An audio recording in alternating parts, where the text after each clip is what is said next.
अस्सलाम वालेकुम। आज के लेक्चर में हमने डिस्क्रीट फ्रीक्वेंसी डिस्ट्रीब्यूशन बनानी सीखनी है कि डिस्क्रीट फ्रीक्वेंसी डिस्ट्रीब्यूशन किस तरह से बनाई जाती है। ये हमारे पास एग्जांपल है। इस एग्जांपल की हेल्प से हम डिस्क्रीट फ्रीक्वेंसी डिस्ट्रीब्यूशन जो है वो बनाना सीखेंगे। इसकी स्टेटमेंट देख लेते हैं। Make a frequency distribution from the following data of marks of 18 students. ये 18 स्टूडेंट के जो मार्क्स हैं उनका डेटा लिए गए। इस डेटे से हम लोग फ्रीक्वेंसी डिस्ट्रीब्यूशन बनाएंगे। अब इस एग्जांपल में मेंशन तो हुआ हुआ नहीं है कि कौन सी डिस्ट्रीब्यूशन जो है वो बनानी है, डिस्क्रीट डिस्ट्रीब्यूशन बनानी है या कंटिन्यूअस डिस्ट्रीब्यूशन बनानी है। तो हमने प्रीवियस वीडियो में डिस्क्रीट फ्रीक्वेंसी डिस्ट्रीब्यूशन के बारे में पढ़ा था कि डिस्क्रीट फ्रीक्वेंसी डिस्ट्रीब्यूशन ऐसी डिस्ट्रीब्यूशन होती है कि जिसमें हम डेटा को पॉइंट क्लासेस में जो है वो डिवाइड करते हैं, और हर क्लास में जो फॉल करने वाली नंबर ऑफ आइटम्स हैं यानी कि फ्रीक्वेंसीज हैं वो हम उसके सामने लिख देते हैं। तो ये हमारे पास डिस्क्रीट फ्रीक्वेंसी डिस्ट्रीब्यूशन हो जाती है। और अगर यही प्रोसीजर हम लोग इंटरवल क्लासेस बनाकर करेंगे तो हमारे पास कॉन्टिन्यूस फ्रीक्वेंसी डिस्ट्रीब्यूशन हो जाएगी। अब इस एग्जांपल अब इस एग्जांपल में की स्टेटमेंट हम जब देख रहे हैं तो इसमें तो मेंशन हुआ हुआ नहीं है कि कौन सी डिस्ट्रीब्यूशन जो है वो इस डेटा पे यूज़ होगी। अब गिवन डेटा को देखते हुए हमें कैसे पता चलेगा कि इस डेटा पे कौन सी डिस्ट्रीब्यूशन जो है वो सुटेबल रहेगी। तो सबसे पहले इस पे बात करते हैं कि डेटा को देख के किस तरह से पता चल सकता है कि कौन सी डिस्ट्रीब्यूशन जो है वो सुटेबल होगी। सबसे पहली बात कि प्रेजेंटेशन ऑफ डेटा का जो मकसद है वो डेटा को प्रेजेंट करना है, और इस तरह से प्रेजेंट करना है कि देख के डेटा को पता चल सके, समझा जा सके, इजीली डेटा को अंडरस्टैंड किया जा सके अ, कि ये हमारे पास किस तरह का डेटा और इस पे कौन सी डिस्ट्रीब्यूशन या क्या चीज़ अप्लाई हो रही है। अब किसी भी डेटा पे डिस्क्रीट फ्रीक्वेंसी डिस्ट्रीब्यूशन सुटेबल रहेगी या कंटिन्यूअस डिस्ट्रीब्यूशन जो है वो सुटेबल रहेगी, इसके लिए कुछ हिंट्स जो है वो हमें याद रखनी है।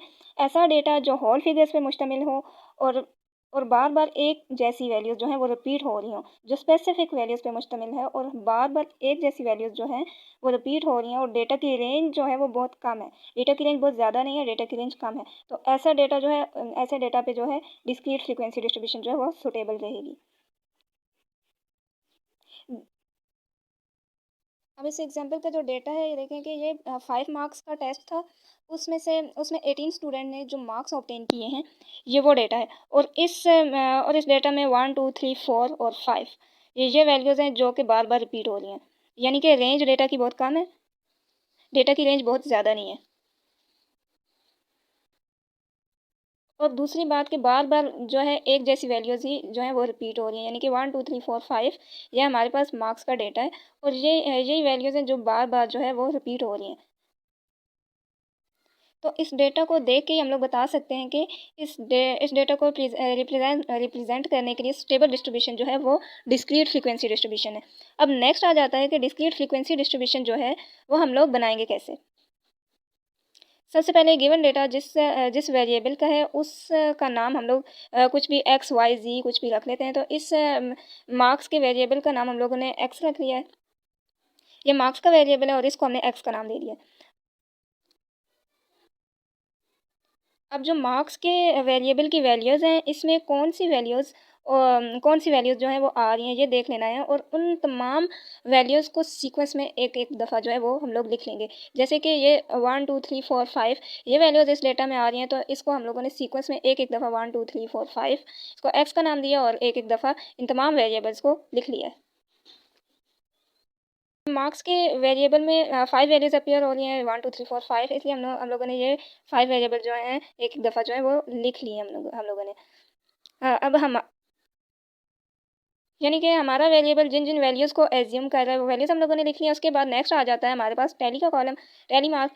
तो हम लोगों ने देख लेना है कि 1 हमारे पास कितने टाइम अपीयर हो रहा है। तो हम लोगों ने काउंट कर लेना है 1 एंड 2 टाइम जो है 1 हमारे पास अपीयर हो रहा है। तो हम लोगों ने टैली कर लेना है कि ये हमारा 1 हमारे पास 2 टाइम अपीयर हो रहा है।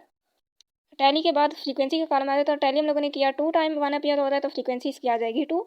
अब 2 हमारे पास 4 टाइम जो है वो अपीयर हो रहा है, तो इसकी फ्रीक्वेंसी हमारे पास 4 आ जाएगी। इसी तरह नेक्स्ट हमारे पास आ जाता है 3।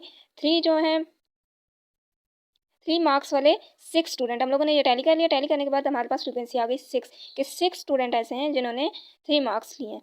और नेक्स्ट हमारे पास आ जाता है 4 के 3 स्टूडेंट ऐसे हैं जिन्होंने 4 मार्क्स लिए हैं। हम लोगों ने सबसे पहले टैली कर लिया, टैली करने के बाद इसकी फ्रीक्वेंसी आ गई हमारे पास 3। लास्ट हमारे पास आ जाता है 5, तो 3 स्टूडेंट ऐसे हैं जिन्होंने 5 मार्क्स लिए हैं।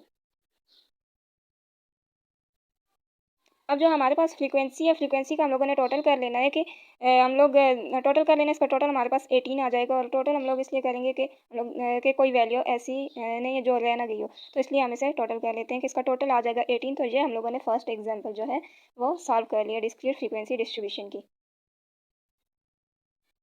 अब ये हमारे पास सेकंड एग्जांपल है, इसको भी हम लोग देख लेते हैं। सेकंड एग्जांपल की स्टेटमेंट है the following data represent the size of shoe in a class, prepare a discrete frequency distribution using tally mark. अब ये जो स्टेटमेंट है इसमें जो है क्लास के स्टूडेंट के का जो शूज़ का जो साइज़ है उसका डेटा लिया गया है। और इसमें मेंशन है कि हम लोगों ने इस डेटा पे डिस्क्रीट फ्रीक्वेंसी डिस्ट्रीब्यूशन जो है वो यूज़ करनी है। टेली मार्क को यूज़ करते हैं डिस्क्रीट फ्रीक्वेंसी डिस्ट्रीब्यूशन जो है वो हम लोगों ने बनानी है। अब अगर इस स्टेटमेंट तो हमें मेंशन है कि इसमें डिस्क्रीट फ्रीक्वेंसी डिस्ट्रीब्यूशन बनानी है, और अगर मेंशन नहीं भी होता तो तब भी हमें डेटा को देख के पता चल रहा था कि इस पर डिस्क्रीट फ्रीक्वेंसी डिस्ट्रीब्यूशन लगेगी, क्योंकि इसकी डेटा की रेंज बहुत कम है एक। तो दूसरा ये कि इस डेटा में एक जैसी वैल्यूज़ जो हैं वो बार बार रिपीट हो रही हैं। तो इसका डेटा जो है वो हमारे पास कुछ इस तरह से है। अब इसमें जो डेटा जो है वो हमारे पास 4, 5, 6, 7 और 8 ये इसके वेरिएबल्स हैं। तो इन तमाम वेरिएबल, सबसे पहले हम इस वेरिएबल को शू साइज जो है ये हमारे पास वेरिएबल है, इसको हम कुछ भी नाम देंगे। इसको हमने एक्स का नाम दे दिया। एक्स का नाम देने के बाद हमने जितने भी वेरिएबल जो हैं ये अपीयर हो रहे हैं इनको एक एक दफ़ा जो है वो हम लोगों ने अपने वेरिएबल में लिख दिया। ये तमाम ये हमारे पास वेरिएबल आ गया 4, 5, 6, 7 एंड 8 कि हमारा जो डेटा है वो इन वैल्यूज़ को एज्यूम कर रहा है 4, 5, 6, 7 एंड 8 को। अब हम लोगों ने नेक्स्ट कॉलम जो है वो बना लेना है टैली मार्क का। हम लोगों ने टैली कर लेना है कि इसमें हम लोगों ने टैली किया 4 हमारे पास कितनी दफ़ा अपीयर हो रहा है इस डेटा में 5 टाइम। तो हम लोगों ने टैली कर लिया। टैली कर लेने के बाद इसकी फ्रीक्वेंसी आ गई हमारे पास 5 कि 5 स्टूडेंट ऐसे हैं जिनका शू साइज़ जो है वो हमारे पास 4 है। अब नेक्स्ट आ जाता है हमारे पास 5। अब इसका हम लोगों ने टैली मार्क बना लिया। टैली मार्क बना लेने के बाद इसकी फ्रीक्वेंसी हमारे पास 7 आ गई। 7 स्टूडेंट ऐसे हैं जिनका शू साइज़ जो है वो 5 है। अब नेक्स्ट हमारे पास आ जाता है 6। अब इसका हम लोगों ने टैली मार्क बना लिया। टैली मार्क बना लेने के बाद ये हमारे पास आ गया 9, इसकी फ्रीक्वेंसी आ गई। तो 9 स्टूडेंट ऐसे हैं जिनका शू साइज़ जो है वो 6 है। नेक्स्ट आ जाता है 7। इसका टैली मार्क बनाया। टैली मार्क बना लेने के बाद इसकी फ्रीक्वेंसी आ गई 6। अब 6 स्टूडेंट ऐसे हैं जिनका शू साइज़ जो है वो 7 है। और नेक्स्ट आ जाता है 8 और 3 स्टूडेंट ऐसे हैं जिनका शू साइज़ जो है वो 8 है। यहाँ से हम लोगों ने काउंट कर लिया कि कितनी कितनी दफ़ा अपीयर हो रहे हैं। वो पहले फिर टैली कॉलम बनाया। टैली कर लेने के बाद उसकी उसे फ्रीक्वेंसीज़ में लिख दिया। ठीक है। अब इसका फ्रीक्वेंसी जो है इनका टोटल कर लेंगे कि टोटल कितने स्टूडेंट है। 30 स्टूडेंट का ये डेटा था। तो ये हम लोगों ने सेकंड एग्जांपल भी इसकी सॉल्व कर ली। नेक्स्ट वीडियो में हम लोग कंटिन्यूअस फ्रीक्वेंसी डिस्ट्रीब्यूशन से रेलिवेंट एग्जांपल को अंडरस्टैंड करेंगे।